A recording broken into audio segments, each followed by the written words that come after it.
यानंतर ज्यांची आपण आतुरतेने वाट पाहत आहात ते शिवसेना नेते युवासेना प्रमुख सन्मान्य आदित्य साहेब ठाकरे आपल्याला या ठिकाणी संबोधित करतील।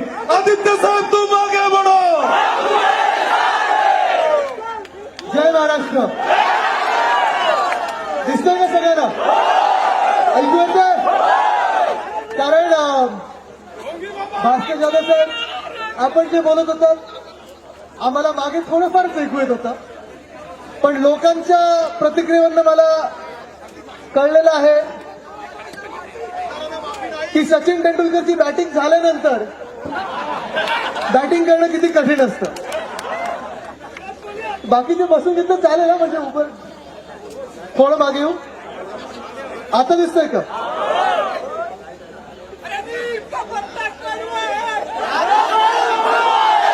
जाऊ दे जाऊ दे, आपली तोंड खराब करून नका घेऊ। पण एक मला बरं वाटलं इथे येऊन।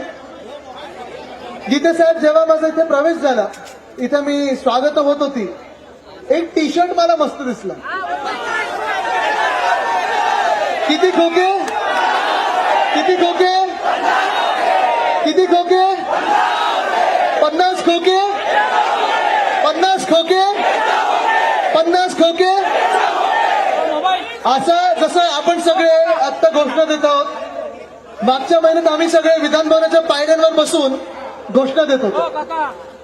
आम्ही ओरडत होतो 50 खोके 50 खोके 50 खोके। आता हे सगळं ओरडल्यानंतर अरे खाऊन खाऊन 50 खोके, अरे खाऊन खाऊन 50 खोके। आता मला तुम्ही सांगा, जेव्हा आम्ही हे ओरडत होतो, ज्यांनी 50 खोके खाल्लेले आहेत त्यांना थोडी तरी लाज वाटायला पाहिजे होती ना। त्यांच्यातून एक निर्लज्ज मंत्री आम्हाला विचारत होते तुम्हाला पाहिजे का, तुम्हाला पाहिजे का। आणि हेच मी तुम्हाला आज विचारायला आलेलो आहे की असे निर्लज्ज 50 खोके खाणारे खोके सरकार तुम्हाला राज्यकर्ते म्हणून मान्य आहेत का? तुम्हाला सरकार म्हणून हे मान्य आहे का? कारण जे काही वातावरण मला महाराष्ट्रात दिसत आहे आज, खर तर छत्रपती शिवरायांचे इथे पुतळा आहे, त्यांना मी नतमस्तक नंतर होणार आहे। मी दळवी साहेबांनी सांगितलं पहिलं मला जनतेसमोर नतमस्तक होऊ द्या आणि त्याच्यानंतर मी तिथे महाराजांसमोर जाणारच आहे। कारण हा सगळा आशीर्वाद घेऊन, हा जनतेचा आशीर्वाद, या जनतेचं प्रेम घेऊन मी छत्रपती शिवरायांकडे प्रेरणा घ्यायला आणि त्यांच्यासमोर नतमस्तक व्हायला जाणार आहे। पण मला वाटतं बरोबर 4 महिन्यापूर्वी इथेच आपली सभा झालेली, इथेच झालेली। मला वाटतं मंच आपला इथेच होता। तेव्हा मला अनिल परब साहेबांनी सांगितलेलं, तेव्हा मला वाईकर साहेबांनी सांगितलेलं की जे सांगतात की ज्यांनी पुतळा बनवला त्यांनी पुतळा खरं बनवलंच नव्हता। पालकमंत्री म्हणून मेहनत आधी वाईकर साहेबांनी घेतली, नंतर अनिल परब साहेबांनी घेतली होती। तरी मी कोणातरी मित्र म्हणून समजत होतो, मित्र म्हणून समजत होतो। त्यांच्यासाठी मी पक्षात स्वतः वाईटपणा घेतला, त्यांच्यासाठी उभं राहिलो मी, आणि त्याच मैत्रीचा आज पाठीवर वार घेऊन मी तुमच्या समोर आलेलो आहे। त्याच पाठीवर वार घेऊन आलेलो आहे। म्हणजे ज्याला मी मिठी मारायचो, डोळे बंद करून मिठी मारायचो, त्यांच्या हातात खंजीर कधी आला हे मला कळलंच नाही, हे मला कळायला वेळ लागलं। पण आज ह्याच मतदारसंघात नाही, असंच माझ्या 40 मतदारसंघांमध्ये होता। कारण जिथे जिथे मी जातो या 40 गद्दारांच्या मतदारसंघामध्ये 12 खासदार असतील, 40 आमदार असतील, थोडं तरी मनात माझं दुःख एक असतं की अरे आपण काय नक्की कमी केलं ह्या 40 लोकांसाठी की यांनी आपल्या पाठीत खंजीर खुपसून असे निघून गेले। काय नक्की आपण यांना कमी दिलं होतं, काय यांच्याकडे देणं बाकी होतं की यांनी असा वार करून हे निघून गेले आपल्याकडे। म्हणजे दुःख तर होतच, कारण अर्थात मला आठवतं हे सगळेच लोक गेले 10, 12, 15 वर्ष मी यांना सगळ्यांना जवळून ओळखत आहे।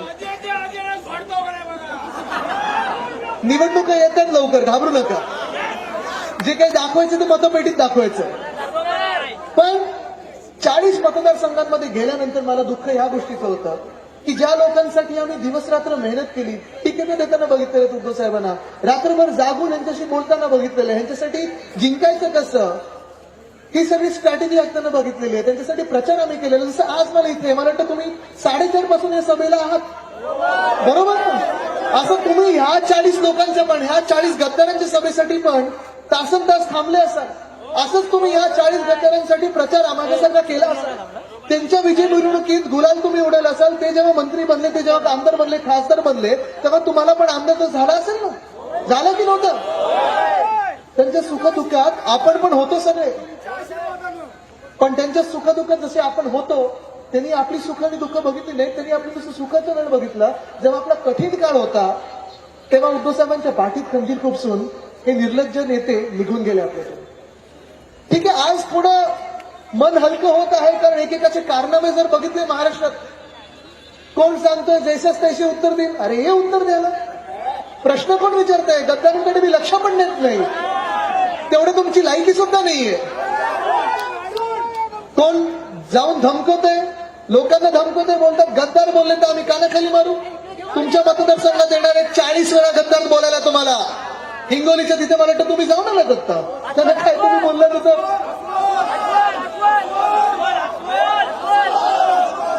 पण गुदगुली केली ह्यांनी. एक आमच्याकडे महाशय आहेत, गणेश विसर्जनाच्या मिरवणुकीत पिस्तूल काढली, पोलीस स्टेशनमध्ये जाऊन पिस्तूल चालवली. एक कोणीतरी जाऊन कॉन्ट्रॅक्टरला मारतं, कोणीतरी जाऊन स्टेजवर लोकांबरोबर नाचतात का? हे सगळे कारनामे बघून कुठेतरी मला आता मन हलकं होतंय की चला एकदाचे हे लोक निघून गेले, चांगले 40 लोक आपल्याला नवीन तरुणांना संधी देता येईल. पण आश्चर्य ह्या गोष्टीचं वाटतं मला, की हे खोके सरकार चाललंय तरी कसं? म्हणजे काल परवाकडे माझी पत्रकार परिषद जर तुम्ही बघितली असाल, तर त्या पत्रकार परिषदमध्ये मी 2 महत्वाचे मुद्दे मांडले. 2 दिवस पत्रकार परिषद घेतली, पाठोपाठ घेतली. 2 प्रकल्प आपल्या महाराष्ट्रातून निघून गेलेले आहेत. माहिती का पहिला प्रकल्प कुठचा आहे? वेदांता फॉक्सकॉन. हे तुम्हाला माहिती आहे, पण आपले मुख्यमंत्री महोदयांना माहितीच नव्हतं. हे तुम्हाला माहिती आहे, पण आपले उद्योग मंत्र्यांना माहितीच नव्हतं. उद्योग मंत्र्यांचं नाव काय? आता इथे नवीन नाव पडलंय. पण हेच वेदांता फॉक्सकॉन हा जो विषय हा खूप गंभीर आहे, खूप महत्वाचा विषय आहे. आज मी तुमच्याशी जो संवाद साधत आहे तो याचसाठी साधायला आलेला आहे, कारण जे काही आपल्या राज्यात हे घडत आहे मला तरी पटणारं नाही. ठीक आहे, राजकारण एका आपल्या बाजूला असतं, तुम्ही गद्दारी केली, गद्दारी करून निघून गेलात. एक घटनाबाहेर सरकार तुम्ही स्थापन केलेलं आहे, हे सरकार बेकायदेशीर आहे, बेईमानांचं आहे. घटनाबाहेर तुम्ही आज लिहून घ्या, सरकार कोसळणार म्हणजे कोसळणारच. पण हे जेव्हा मी बोलत आहे ते सत्य जरी असलं तर या 2-3 महिन्यामध्ये जे काही घडत आहे हे काही चांगली गोष्ट नाही आपल्या राज्यासाठी, चांगली लक्षणं नाही आहे. ज्या वेदांता फॉक्सकॉनसाठी मी असेल, सुभाष देसाई साहेब असतील, ते उद्योग मंत्री होते, जानेवारीपासून आम्ही प्रयत्न केले. ज्या मिनिटाला डिसेंबरमध्ये आम्ही ऐकलं की केंद्र सरकारने 76,000 कोटीची सबसिडी सेमीकंडक्टरसाठी आणलेली आहे आपल्या देशात, चांगला प्रस्ताव होता. मी केंद्र सरकारवर आरोप करत नाही, टीका करत नाही. तो प्रस्ताव, त्याचा पाठपुरावा आम्ही सुरू केला. जानेवारी ते आता जून पर्यंत प्रत्येक महिन्यात आमची 2-3 वेळा भेट झाली. त्या वेदांता फॉक्सकॉनच्या 2-4 टीम्स गेल्या तिथे. अनिल अग्रवाल साहेबांना आम्ही स्वतः भेटलो, डॅवॉसला भेटलो, इथे व्हिडिओ कॉन्फरन्सिंगवर भेटलो, मुंबईत भेटलो. त्यांच्या टीम्स जाऊन तळेगावचं, तिथे पुण्याच्या जवळ तळेगाव आहे, तिथे जाऊन त्यांनी जागा नक्की केली आणि 100% हे वेदांता फॉक्सकॉन आपल्या महाराष्ट्रात येणार होतं. जूनच्या दुसऱ्या आठवड्यात देसाई साहेब दिल्लीला गेले, त्या फॉक्सकॉनच्या टीमला भेटले, जागा पक्की केली. तळेगावमध्ये येणार, महाराष्ट्रात 1 लाख लोकांसाठी, तरुण तरुणींसाठी रोजगार निर्माण करणार, असं आपण ह्या महाराष्ट्रात काम करत होतो. त्यानंतर सरकार ह्या 40 गद्दारांनी पाडलं, तरी देखील आम्ही कुठेही टीका केली नाही. आम्हाला वाटलं चला हे काम पुढे चाललेलं आहे, चांगलं चाललेलं आहे, त्यांना थोडं पाठबळ द्यावं, कारण जे काही फायदा होईल, जो काही चांगलं काम होईल ते आपल्या महाराष्ट्रासाठी होईल, महाराष्ट्राच्या तरुणांसाठी होईल. आत्ता जे काही येतं ना समोर, 15 जुलैला ह्या महाराष्ट्र शासनाची हायपावर्ड कमिटीची बैठक झाली. ज्या काही सबसिडी, ज्या काही सवलती द्यायच्या होत्या त्या आपण मान्य केल्या. 26 की 27 जुलै, 25 की 26 जुलैला विधान भवनामध्ये, असेंब्लीमध्ये गीते साहेब ह्या तात्पुरतं मुख्यमंत्र्यांनी, तात्पुरतं मी बोलतोय कारण हे सरकार कोसळणार आहे. हंगामीचं माहित नाही, हंगामा खूप चालू आहे. पण त्यांनी सांगितलं, त्यांनी एकेरी उल्लेख केला, तो वेदांत आलेला, जसं काही कॉन्ट्रॅक्टर आला 4 लाख कोटी घेऊन येतोय. काय झालंय या राज्यामध्ये की एकंदरच तुम्ही बघितलं तर मुख्यमंत्र्यांना कोणीतरी सांगितलं 4 लाख कोटी घेऊन येतात वेदांतावाले. MIDCच्या जर्नलमध्ये आलेलं आहे, त्यांच्या मॅगझिन मध्ये आलेलं 1 लाख कोटी आहे. 2.25 लाख कोटीची गुंतवणूक, 1 लाख रोजगार निर्माण करणारा. 27 ते 28 तारखेला त्यांनी सांगितलं. परत 29 ऑगस्टला गीते साहेब उपमुख्यमंत्री महोदयांची वेदांताबरोबर म्हणजे अनिल अग्रवाल साहेबांबरोबर बैठक झाली आणि 5 सप्टेंबरला आपल्या शासनाने वेदांता फॉक्सकॉन ग्रुपला पत्र पाठवलेलं आहे की MOU कधी करायचं. पण हातातून निघून गेलं. कुठे गेलं ते? गुजरातला गेलं. गुजरातला जाण्याबद्दल दुःख नाही. गुजरातला जाऊ दे, राजस्थानला जाऊ दे, आंध्रात जाऊ दे, तेलंगणात जाऊ दे, दुःख आणि राग मला ह्या गोष्टीचा येतो की जो प्रकल्प आपण महाराष्ट्रात 100% आणणार होतो, ज्या प्रकल्पामुळे माझ्या ह्या तरुणांना बेरोजगार जे आहेत माझ्या समोर आज, त्या लोकांना आपण 1 लाख लोकांना रोजगार देऊ शकलो असतो, तरुण आणि तरुणींना, तो प्रकल्प निघून गेला. माझ्या राज्याच्या उद्योग मंत्र्याला कल्पना देखील नाही, काडी मात्र माहिती देखील नाही. ही मला लाज वाटणारी गोष्ट आहे. आज तरुण म्हणून मला लाज वाटते. दुसरा प्रकल्प मी जो बोललो बल्क ड्रग पार्कचा, रोह्यामध्ये, इथून पुढे गेल्यानंतर रोह्यामध्ये गीते साहेब आपण जिथे खासदार होता तिथे रोह्यामध्ये बल्क ड्रग पार्क. आपल्या महाराष्ट्रामध्ये आपण कोविडच्या लसी असतील किंवा कुठच्याही लसी वॅक्सिन मध्ये महाराष्ट्र नंबर 1 वर आहे. औषध मध्ये 1 नंबरवर आहे. आपण औषधं किती जगाला एक्सपोर्ट करतो. एक्सपोर्ट मध्ये आपण 2 नंबरवर आहोत. नावाशेवाचं पोर्ट आहे, तिथे नवीन एअरपोर्ट येणार होतं. बल्क ड्रग पार्कसाठी आपल्या म्हणजे उद्धव साहेबांच्या सरकारने 2,500 कोटी हे सबसिडी म्हणून बाजूला काढून ठेवलेले. 5,000 एकर आपण बाजूला काढून ठेवलेले. तरी देखील बल्क ड्रग पार्क गेलं कुठे? गुजरात, आंध्र प्रदेश, हिमाचल प्रदेश ह्या 3 राज्यांकडे गेलं आणि महाराष्ट्राकडे आलं नाही. तिसरा प्रकल्प जो आम्ही आता पाठपुरावा करत होतो गेले 1 वर्ष, एअरबस आणि टाटाचा आहे. एक प्रकल्प आम्ही पुण्याकडे नेत होतो, दुसरा प्रकल्प रोह्याकडे नेत होतो रायगडमध्ये, तिसरा प्रकल्प आम्हाला नागपूरमध्ये न्यायचा होता, तो म्हणजे एअरबसचा. तिथे डिफेन्स आणि विमानं बनवण्याचा हा प्रकल्प आणत होतो. आजच मी मुख्यमंत्री महोदयांना सांगतोय, दिवस फार कमी राहिलेले आहेत. स्वतःसाठी 11 वेळा की 12 वेळा तुम्ही दिल्लीला गेलेला आहात. अरे एकदा तरी ह्या महाराष्ट्रासाठी दिल्लीला जा, आमच्या हक्काचे ते मागून या. कारण स्वतःसाठी, स्वतःच्या पदांसाठी असेल, स्वतःच्या सुरक्षेसाठी असेल, स्वतःचं जे काही मागायचं होतं, तुम्ही दिल्लीसमोर जाऊन झुकून आलेला आहात. ठीक आहे, माझं काही म्हणणं नाही. हे महाराष्ट्र सगळं बघत आहे, हा पूर्ण राज्य बघत आहे, ही जनता बघत आहे. पण कधी ना कधीतरी महाराष्ट्रासाठी जा. नवरात्र लवकर सुरू होणार आहे, मग आपण परत एकदा व्यस्त व्हाल. दांडिया, गरबा, मंडळ 6 वाजेपर्यंत, सकाळी 4 वाजेपर्यंत. वर्ल्ड रेकॉर्ड आहे आपला, तो तोडायचा आहे आपल्याला. नाही तर त्यांना पण खेळाचा दर्जा देणार. हो, असं झालेलं आहे, ते खेळाच्या दर्जावरनं आमच्याकडे एवढी मंडळ येतात की दर्जा मिळणार कधी. अजून कुठचाही GR आला नाही. आलाय का? इन्शुरन्स मिळणार तर आपल्या दहीहंडीवाल्याने मिळालंय का? नाही मिळालं.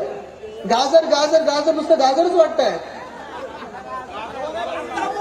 पण महत्वाची गोष्ट ही झालेली आहे की हे जे सगळं काही चाललेलं आहे, आपल्याकडून 2 महत्वाचे प्रकल्प गेले, तिसरा निघू शकतो, तरी यांचं लक्ष माझ्या महाराष्ट्रात काही येईल नाही, माझ्या पक्षात कोण येईल, माझ्या गद्दारांच्या पक्षात कोण येईल एवढंच बनलेलं आहे. माझ्या सोबत कोण येतं, मी ह्याला काय चॉकलेट देतो, त्याला काय चॉकलेट देतो, चल मंत्री करतो. अजूनही मंत्रिपदाचा विस्तार झालेला नाही, मंत्रिमंडळाचा विस्तार झालेला नाही.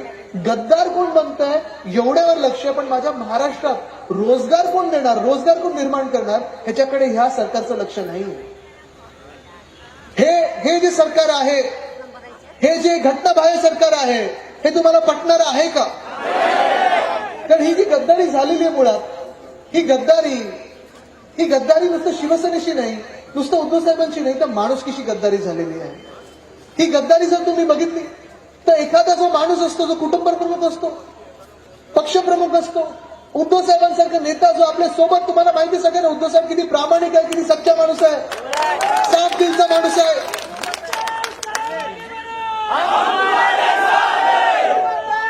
पण ही जी गद्दारी झाली, उद्धव साहेबांच्या पाठीत जो त्यांनी खंजीर खुपसला, तो उद्धव साहेबांच्या सर्वात कठीण काळात त्यांनी खंजीर खुपसून निघून गेले. तुम्ही लक्षात घ्या. आज तुम्ही बघत असाल, उद्धव साहेब सगळ्यांना भेटत आहेत, बोलत आहेत, सगळीकडे तुमच्याशी जे कोणी मातोश्रीवर येतात, भेटतायत, बोलतायत, लोकांशी भेटत आहेत. मंत्रीपद मुख्यमंत्री असताना देखील करत होते. पण जे 2-3 महिने त्यांचे होते ते एवढे कठीण होते की आम्हाला पण भेटताना आम्ही पण 2, 3, 4, 5 कोविड टेस्ट करून त्यांना भेटत होतो, कारण ते हॉस्पिटलमध्ये होते आणि त्यांचे 1 नाही तर 2 ऑपरेशन झाले होते. इथे मला माहित नाही किती लोकांचे ऑपरेशन झाले असतील, पण ज्यांचे झाले त्यांना माहिती आहे ते ऑपरेशन थिएटरमध्ये जाणं एकदा पण काय अर्ध्या वेळे पण जर तुम्ही गेलात, अर्धा मिनिटं जरी गेलात तरी मनावर एक वेगळं दडपण असतं की अरे ऑपरेशन थिएटरमध्ये चाललं. दाताचा डॉक्टर असेल किंवा लस घ्यायला गेला असेल कोविडची, तिथे पण आपल्याला भीती वाटते की अरे दुखणार की नाही, दुखणार की नाही.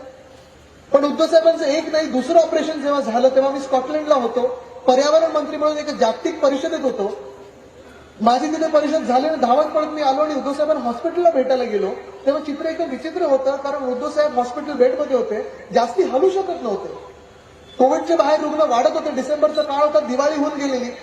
आपल्याला आठवत असेल कोविड झपाट्याने वाढत होता आणि उद्धव साहेबांचं पूर्णपणे लक्ष एवढ्यावरच होतं की महाराष्ट्राला या कोविडमधून बाहेर कसं काढायचं, रुग्ण कसे कमी करायचे, रुग्णांना बरं कसं करायचं, लक्ष एवढ्यावरच होतं. आणि उद्धव साहेब प्रत्येक आमदार, खासदार, नगरसेवक, महापौर, मंत्री, SP, collector, municipal commissioner, police commissioner यांच्याशी एवढंच चर्चा करत होते, मंत्रिमंडळाशी चर्चा करत होते की आपल्याला कोविडमधून महाराष्ट्राला बाहेर कसं काढायचं आणि महाराष्ट्राचं अर्थचक्र पुन्हा कसं चालायला लावायचं, इंडस्ट्री कशी नवीन येऊ शकेल ह्याच्यावर उद्धव साहेब विचार करत होते. आणि जेवढी काही ताकद त्यांच्यात होती त्या हॉस्पिटल बेडमध्ये मी बघत होतो स्वतः. मी मुलगा म्हणून त्यांचं दुखणं बघितलेलं आहे, आमदार म्हणून दुखणं बघितलेलं आहे. पण त्याच वेळी जेव्हा उद्धव साहेब महाराष्ट्राचा विचार करत होते ना, तेव्हा हे 40 निर्लज्ज गद्दार लोक स्वतःचा विचार करत होते आणि गद्दारी कशी करणार ह्याचा विचार करत होते. म्हणजे विचार करा तुम्ही, कधी सरकार पलटी करायचं, सरकार पाडायचं. ठीक आहे, मी अनेक सरकार या देशात पडताना बघितलेले आहेत, अनेक गद्दारीची आपण बघितलेलं आहे. अनेक लोकांनी पक्ष सोडून गेलेले आहेत, दुसऱ्या पक्षात गेलेले आहेत, आमदार असतील, खासदार असतील, सरकारं पडलेली आहे. पण कधीही कोणी एवढ्या वाईट वृत्तीचं मी बघितलं नाही की ज्या माणसाचा कठीण काळ असतो, ज्या माणसाने तुम्हाला सर्व काही दिलं, त्या माणसाला त्याच वेळी बरोबर पाठीत खंजीर खुपसून निघून जायचं. मला सांगा तुम्ही, हे 40 लोक जर असं उद्धव साहेबांबरोबर करत असतील तर तुमचं आमचं काय बघणार आहे? जे उद्धव साहेबांचे कधी नाही झाले ते तुमचे होऊ शकतात का? होऊ शकतात का? नाही होऊ शकत. आणि एकंदर मग महाराष्ट्रात त्यांनी जे आता फिरायला सुरू केलेलं आहे, कारण देणं सुरू केलेले आहेत. एक तर उद्धव साहेबांच्या पाठीत खंजीर खुपसला तो खुपसलाच, त्यांच्या कठीण काळात त्यांना सोडून गेले. पण आज महाराष्ट्रात हे काय म्हणून फिरत होते, आता थोडं कमी झालं ते बोलणं. पण मध्यंतरीच्या काळात जे मूत आलेलं त्यांना की आम्ही बंडखोर आहोत, आम्ही बंड केला, आम्ही क्रांती केली, आम्ही उठाव केला. तुम्ही उठाव नाही केला, तुम्ही बंड नाही केला, तुम्ही क्रांती नाही केली. क्रांती करायला हिंमत लागते, बंड आणि उठाव करायला ताकद लागते, जिद्द लागते, हिंमत लागते. तुम्ही होतात ते डरपोक होतात आणि तुम्ही गद्दार आहात आणि गद्दार म्हणूनच राहणार.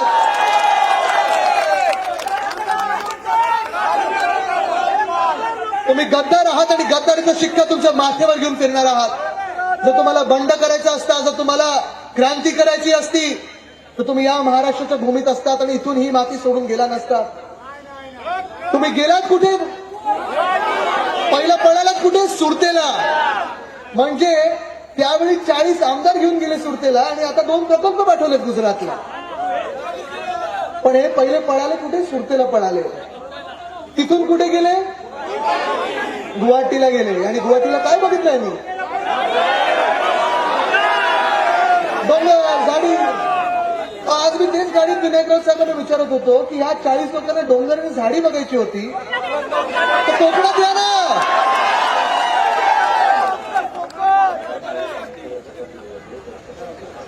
थोडं गाड्या आपल्या बाजूला काढा, तिथून एक कोणीतरी जात आहे, थोडं गाड्या आपल्या मोकळ्या काढा, मागे ट्रॅफिक आहे. थोडं गाड्या नाही, मागून एक अंतर येतं चालणार, थोडं त्यांना जागा करून दे. आहे का जागा करून दिली का त्यांना? जरा पोलिसांना माझी विनंती आणि आपल्या शिवसैनिकांना विनंती आहे. बोलणार आहे, सगळ्यांनाच बोलणार आहे. काही काही लोकांना बोलायची लायकी नसते, त्यांना सोडून द्यायचं आपण.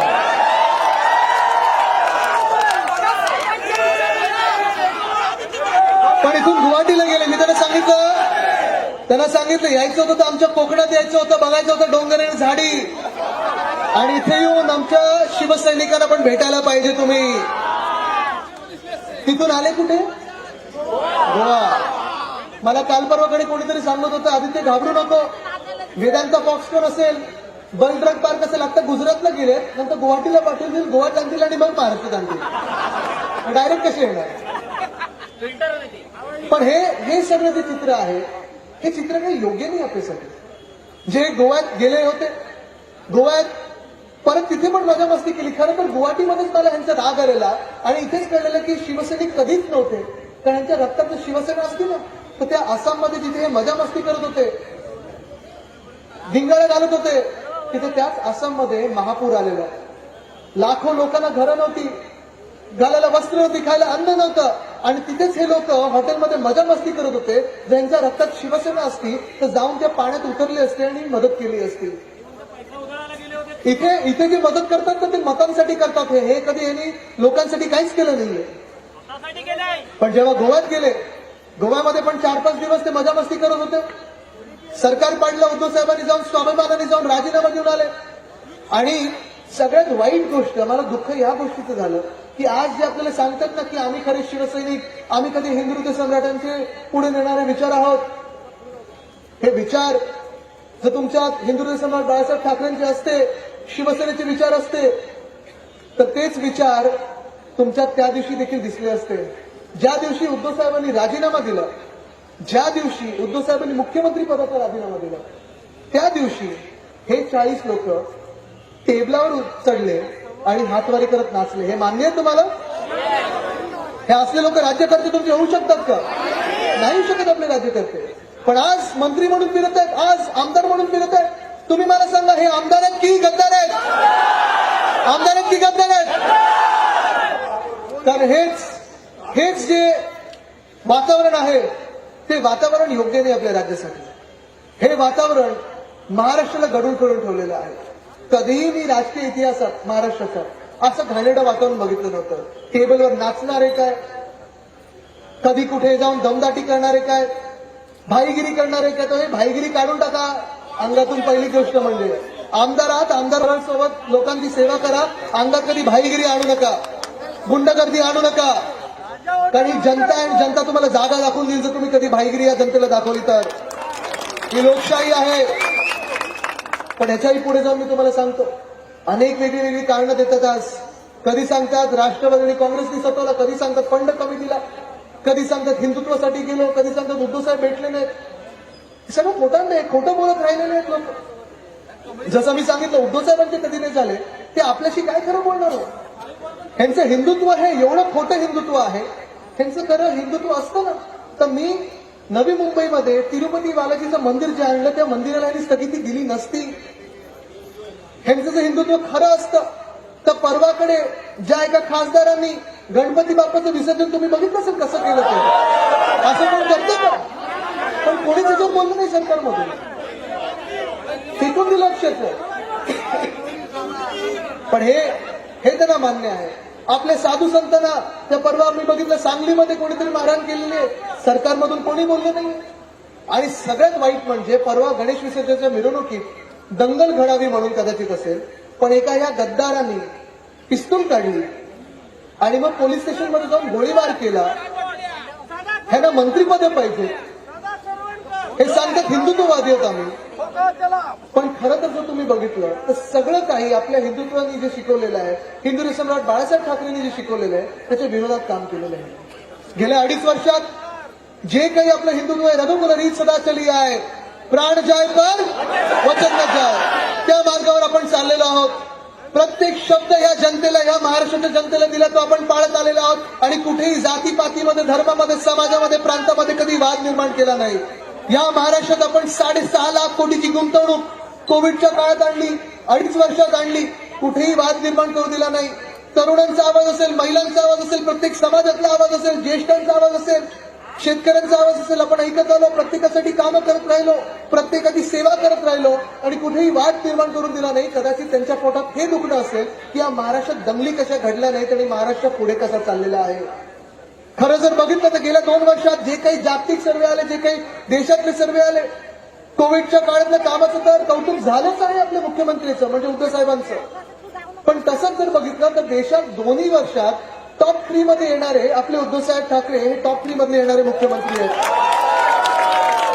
आणि कदाचित त्यांच्या पोटात हेच दुखत असेल की देशात वेगळा पर्याय बनतो, देशात वेगळा चेहरा येतो. पण आज मी इथे आलेलो आहे तुमचं सगळ्यांचं प्रेम आणि आशीर्वाद घ्यायला. माझ्याकडे देण्यासारखं काही नाही आज. मी साधा आमदार आहे, पण अभिमान या गोष्टीचा आहे की मी शिवसेनेचा आमदार आहे, माझ्या रक्तात शिवसेना आहे आणि स्वतःला विकलं नाही.